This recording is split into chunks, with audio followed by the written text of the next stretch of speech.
आज ती घटना होऊन पूर्ण 2 वर्ष उलटून गेलेली. पण या 2 वर्षात खूप काही बदललं होतं. जणू त्या प्रत्येकाच्या आयुष्याचा नवीन अध्याय सुरू झालेला, ज्यात काही नवीन चेहरे जोडले गेलेले तर काही जुने चेहरे आयुष्याच्या पुस्तकात खूप मागे पडले होते, ज्यांचं अस्तित्व असलं तरी महत्त्व उरलं नव्हतं. पण 2 वर्ष बदलले असले तरी ती मात्र अजूनही तशीच होती, निरागस आणि तितकीच सुंदर. आणि त्याचं तिच्यावरचं प्रेमही या 2 वर्षात इतक्या परीक्षानंतरही अजूनच घट्ट होत गेलेलं. खूप उतार चढाव पाहिला होता त्यांनी, पण त्यातही एकमेकांची साथ आणि हातच त्यांची सर्वात मोठी ताकद झालेली.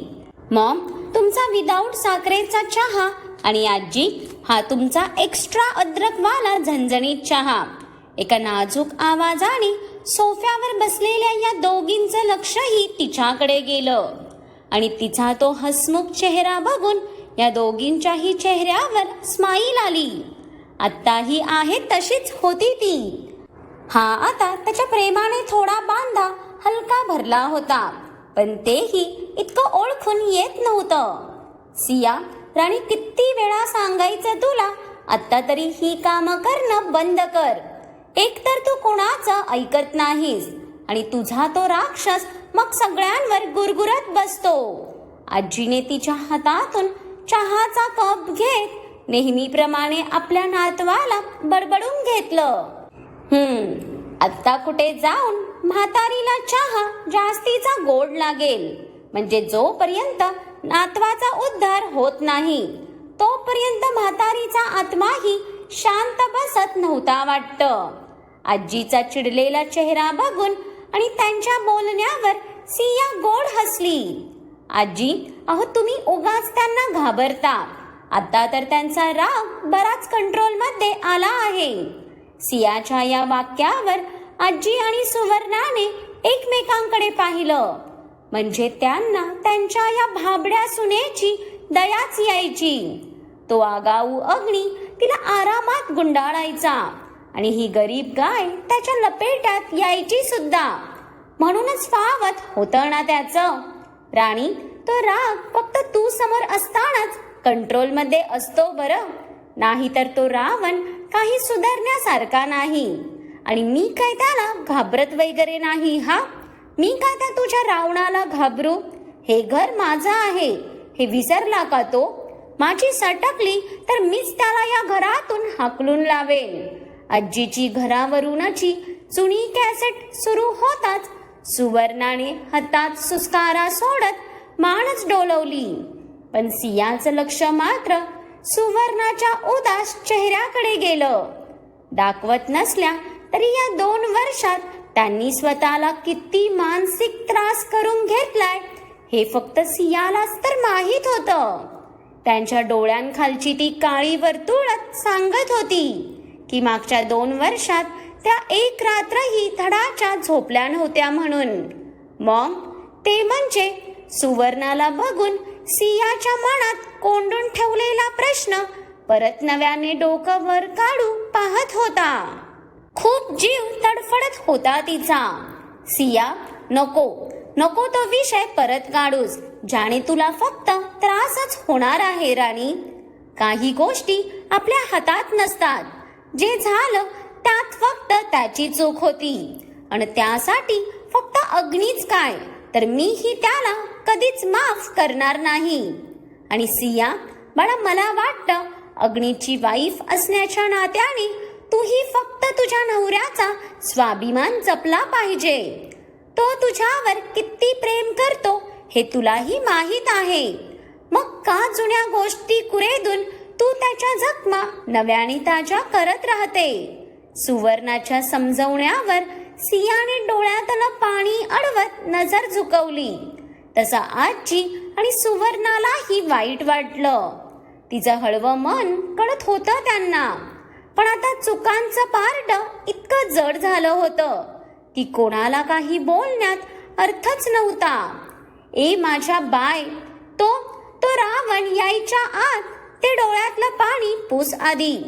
नाहीतर सकाळी सकाळी या मेन्शनवर भूकंप येईल. आजी घाबरून बोलतच होत्या की प्रिन्सेस. तोच मागून आलेल्या आवाजाने आजी सकट त्या दोघींचेही धाबे दणाणले. सियाने तर भीतीने पटकन तिच्या डोळ्यातलं पाणी पुसत ती मागे फिरली, तर तिच्या समोरून तिचे अहो चालत येताना दिसले तिला. या 2 वर्षात भले सगळं पुढे गेलं असलं तरी अग्नेयचं वय मात्र मागे गेल्यासारखं वाटलं तिला. आजही त्याच्या चेहऱ्यावर तेच तेज आणि आत्मविश्वास होता. आजही ती त्याच किल्लर लुकवर तितकीच फिदा होती. पलटणाऱ्या वयानुसार कसं कोणी इतकं हँडसम दिसू शकतं, हा तिला प्रश्नच पडायचा. तोच किल्लर लुक, तोच ॲटिट्यूड आणि डोळ्यातलं तेजही अगदी आहेत तसंच होतं. जर काही बदललं होतं तर तो होता त्याचा चेहरा, जो आता जरा जास्तच गंभीर झालेला. जाना.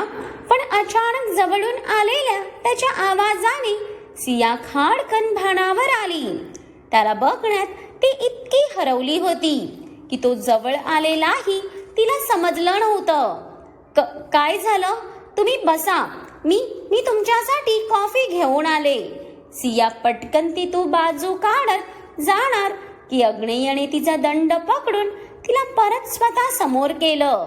तसं सियाने लगेच मानच खाली घातली.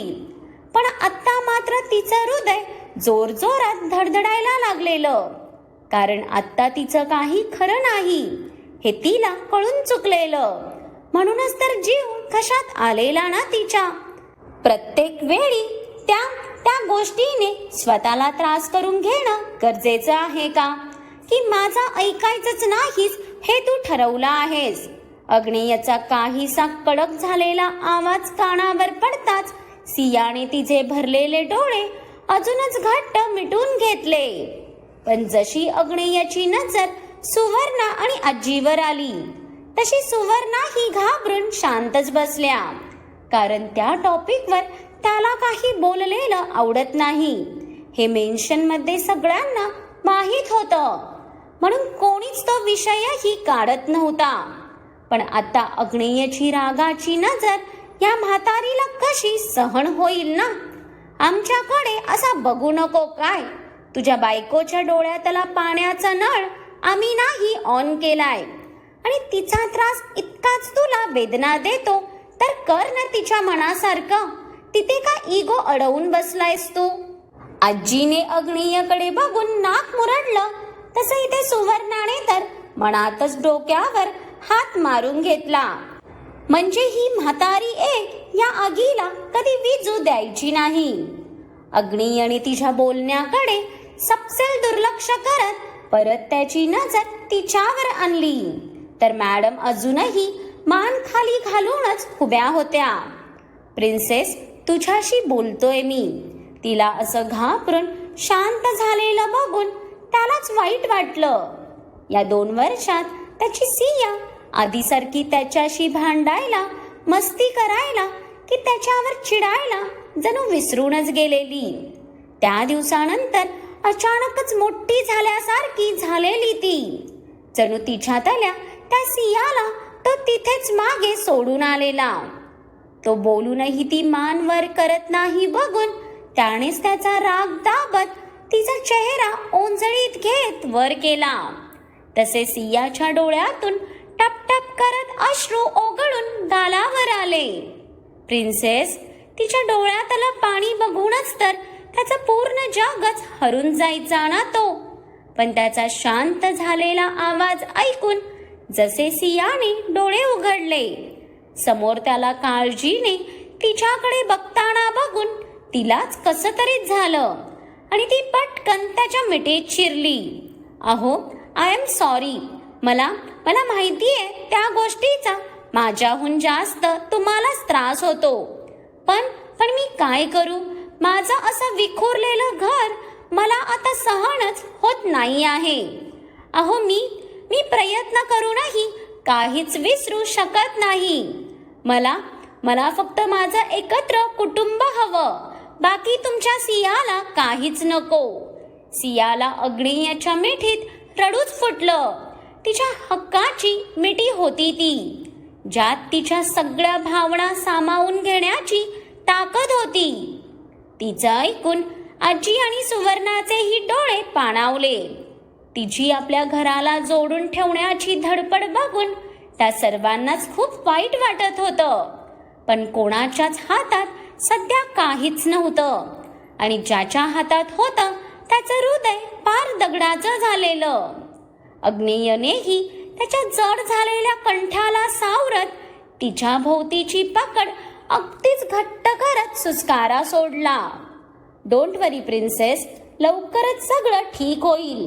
तुला माझ्यावर विश्वास आहे ना? त्याने सियाला समोर करत अगदी प्रेमाने तिचे डोळे पुसले. अहो, तुमच्या विश्वासावर आणि प्रेमावर तर जगत आहे तुमची सिया. आत्ता तिच्या टेन्शनने त्याचा दिवस खराब जाऊ नये म्हणून सियाने स्वतःला आवर्त घेतलं. तसं त्यालाही बरं वाटलं. Then you keep trust on me. मी लवकरच सगळं ठीक करेन. अग्नियाच्या डोळ्यातला विश्वास बघून आता सियालाही खात्री झाली. तिला माहित होतं तिच्यासाठी तिचा अग्नी काहीही करू शकतो ते. माफ तर तीही कोणाला करणार नव्हती, पण तरी स्वतःच्या घराला विखरू देणं तिच्या संस्कारात बसत नव्हतं. मॉम, नित्या कुठे आहे? तिथे या तिघींनाच बघून अग्नेयची नजर आपोआप सगळीकडे फिरू लागली. सकाळी मी बाहेर आले तेव्हा मॅडम झोपेतच किचन मधून दूध घेऊन चालल्या होत्या, पण त्यानंतर मी काय तिला पाहिलं नाही बा. आजीच्या सांगण्यावर अग्नेयच्या कपाळावर आट्या पडल्या आणि त्याने घाईत फोन काढलाच होता की भाई, नित्या इथे आहे, ते पण या बदमाश सोबत. नित्याचा आवाज कानावर पडताच सगळ्यांचं लक्ष पायऱ्यांकडे गेलं. तशी सर्वांच्याही ओठांवर हलकी स्माईल आली.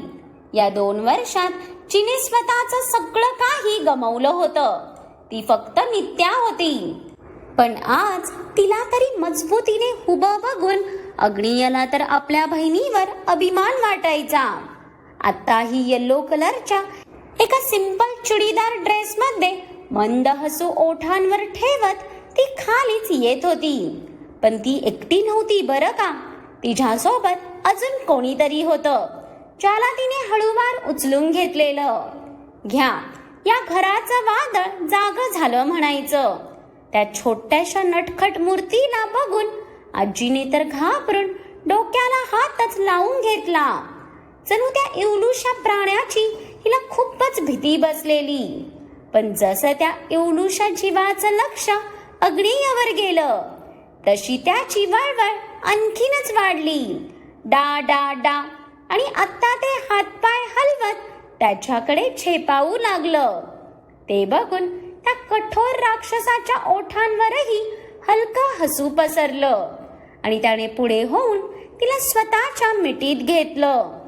तेव्हा कुठे तो अशांत जीव शांत झाला. अग्नेयकडे येताच त्याने त्याच्या खांद्यावर मान टाकून तोंडात तिची इवलूशी बोटं घालून ती ते चोखू लागली. तसं सियाने लगेच तिचे हात खाली घेतले. ह्या मॅडम एक पक्क्या बदमाश झाल्यात. डॅडा दिसले की पूर्ण जगाचा विसर पडतो ह्यांना. मम्मा तर लागतच नाही. हो ना किटू? तिचे हात खाली घेतले म्हणून सियाकडे रागाने बघणारी ती आगाऊ सियाच्या बोलण्यावर परत चेकाळू लागली. जसं तिला तिच्या मम्माचं म्हणणं अगदी पटलं असावं. तिला असं खळखळून हसताना बघून अग्नेयने तिच्या कपाळावर आनंदाने ओठ टेकवले.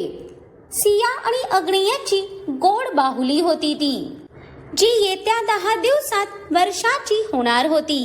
त्यांच्या वेलीवर आलेलं सर्वात सुंदर फूल.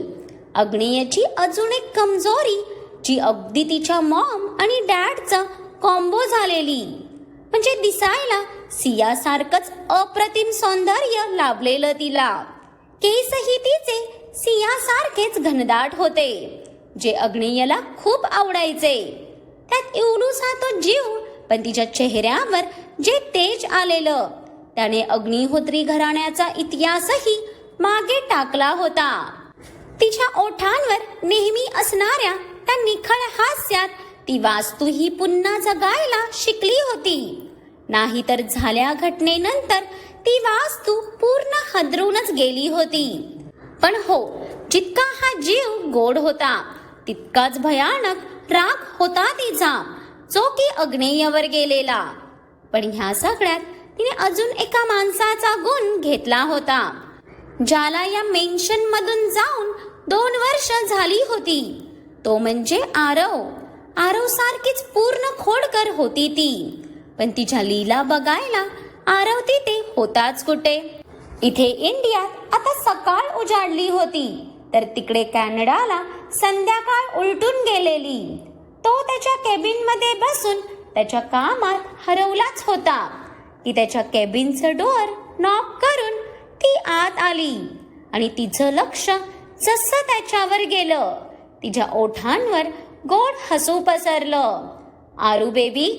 तिची हाक त्याच्या कानावर पडताच इथे त्याने त्याची कामात घुसवलेली मान वर करून तिच्याकडे पाहिलं. मग आता हा भाग तर तुमच्या मनात एक नवीनच वादळ आणि खूप सारे प्रश्न घेऊन आला असेल. पण या सगळ्या प्रश्नांची उत्तरं तर तुम्हाला हळूहळू उलगडणाऱ्या पाठात भेटूनच जातील.